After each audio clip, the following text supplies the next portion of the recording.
اور دمبے نے معاف کر دیا۔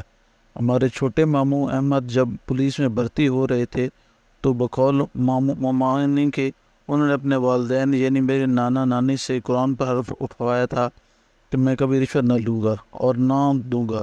ایک لمبا عرصہ گزر گیا، ماموں اپنے حالت پر قائم رہے۔ ہر سال بقرہ عید پر ان کی شدید خواہش ہوتی کہ قربانی میں دمبا ذبح کیا جائے۔ اگلے سال ماموں عید سے پہلے ایک دمبا خرید لائے، اس کی اچھی طرح دیکھ بھال کی۔ وہ شام کو ڈیوٹی سے آ کر اس کو قریبی باغ میں لے جاتے جہاں وہ دل کھول کر ٹہلتا اور خوب چرتا۔ وہ اپنے ہاتھوں سے اس کو چارہ کھلاتے، نہلاتے اور پیار کرتے۔ دمبا ان سے بہت مانوس ہو گیا اور ہر شام ان کی واپسی کا انتظار کرتا۔ عید قریب تھی، ماموں کی ڈیوٹی کا وقت بدل گیا اور دوران عید کے حوالے سے تیاری بے وقت کی ڈیوٹی اور ذاتی مصروفیات کی وجہ سے ماموں چڑچڑے ہو گئے۔ ایک دن وہ رات کو ڈیوٹی کر کے آئے، وہ بہت تھکے ہوئے تھے۔ جیسے ہی گھر کی دہلیز پر قدم رکھا تو دمبے نے محبت سے ماموں کی پینٹ پکڑ لی۔ وہ تھکے ہوئے تھے، دمبے سے پینٹ چھڑوانے کی کوشش کی لیکن اس نے نہ چھوڑی۔ ماموں نے غصے سے دمبے کو دھکا دیا اور چلے گئے۔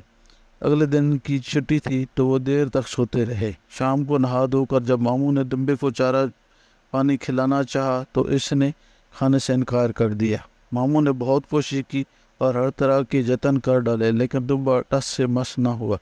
البتہ دمبے کی آنکھوں میں آنسو تھے۔ ماموں سمجھ گئے کہ رات جو میں نے اس سے مارا اور دھکا دیا تھا تو یہ مجھ سے ناراض ہے۔ ان کو اپنی غلطی کا احساس ہوا۔ انہوں نے اسے نہلایا اور پیار کیا، پھر چارہ اور پانی اس کے آگے رکھا۔ وہ نہ مانا۔ پھر انہوں نے دمبے کے چہرے کو پکڑا اور کہا، پیارے دمبے، مجھے معاف کر دو، مجھ سے غلطی ہو گئی۔